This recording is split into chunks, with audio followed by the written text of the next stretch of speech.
Alright, let's dive right into this explainer. Today we're unpacking a really practical framework from Fred Clements' book, 30 Coaching Tools and Approaches That Actually Work. If you're a leader, a manager, or a coach, you're going to want to hear this because we're tackling a dynamic that you probably deal with, well, constantly. We're starting with a massive pain point. You know exactly the kind of conversation I'm talking about, right? Those repetitive, totally exhausting interactions where absolutely nobody seems to be moving forward. If you've ever walked away from a chat feeling uncertain about how to actually help someone progress without just doing their work for them, trust me, you're definitely not alone. So look out for these symptoms. If you're seeing a chronic lack of ownership, or if you as the manager are just totally burnt out from constantly having to swoop in and fix things, or maybe there's repetitive team conflict and really weak feedback loops, well, you might actually be trapped in a hidden dynamic, and it's one that completely drains the room's energy and stops genuine accountability right in its tracks. Okay, part 1, inside the drama triangle. To make sense of this, we're going to use Stephen Karpman's drama triangle, and as Fred Clements points out, it really is exactly what it says on the tin. There's no heavy, complicated jargon here, which is great. It's just a straightforward working toolkit for real conversations with real people designed to help you untangle those really messy, emotional situations. Picture the 3 corners of a triangle. These are the spots where people instinctively kind of hide out when they're avoiding healthy responsibility. First up, you've got the victim. They feel entirely powerless, stuck, or like things are just being done to them. Then you have the rescuer. This is the person who rushes in to fix the problem, overhelp, and basically steal the responsibility right out of the other person's hands. And finally, the persecutor. They're the ones applying the pressure, throwing around blame, or criticizing. Now keep in mind, these aren't fixed personality traits. They're just roles we unconsciously slip into during conflict.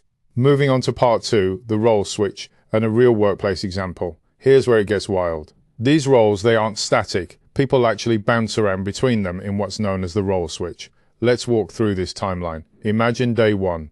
A well-meaning manager sees a staff member struggling and just rescues them by doing the work. Fast forward to week 2. That manager is now exhausted from essentially doing 2 jobs, feels totally unappreciated, and guess what?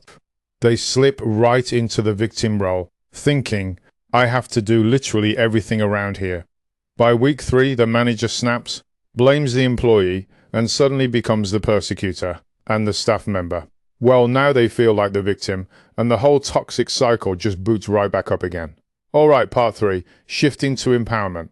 The good news is, once you can spot this pattern, you have a choice. You can actively step out of the drama. It's all about flipping the script. We have to replace the powerless victim with the empowered creator. Someone who actually asks, okay, what choices do I have here? We swap out the over-involved rescuer for the guiding coach. A coach supports you, sure, but they leave the responsibility exactly where it belongs. And finally, we replace the blaming persecutor with a challenger. This is someone who sets really firm boundaries, but does it fairly without attacking. So, as a practitioner, how do you actually disrupt this cycle in real time? You can use these exact reflective questions. Just pause and ask yourself, where did I even enter this triangle? Whose responsibility is this actually, and a big one? Am I genuinely supporting this person right now, or am I just rescuing them? Asking these kinds of questions completely short circuits that automatic response and drags the conversation back into a healthy adult reality. Part 4, pitfalls to watch out for. Now this is absolutely crucial. Like any powerful coaching tool, this framework comes with strict professional boundaries.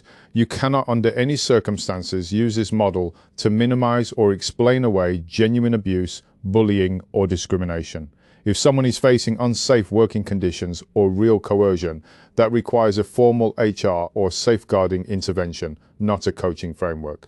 Basically, you have to use this ethically.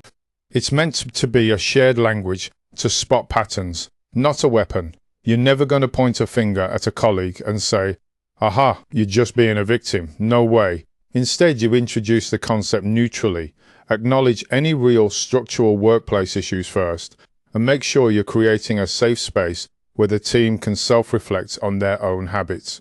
Which brings us to part 5, breaking the cycle, going back to that pain point we started with, those stuck, frustrating conversations. Well, now we have a clear blueprint to fix them. By spotting the drama triangle as it's happening and pausing to ask the right questions, you stop rescuing and you start actually coaching. It literally transforms an exhausting loop of an interaction into a clear conversation where your team is finally empowered to take true ownership.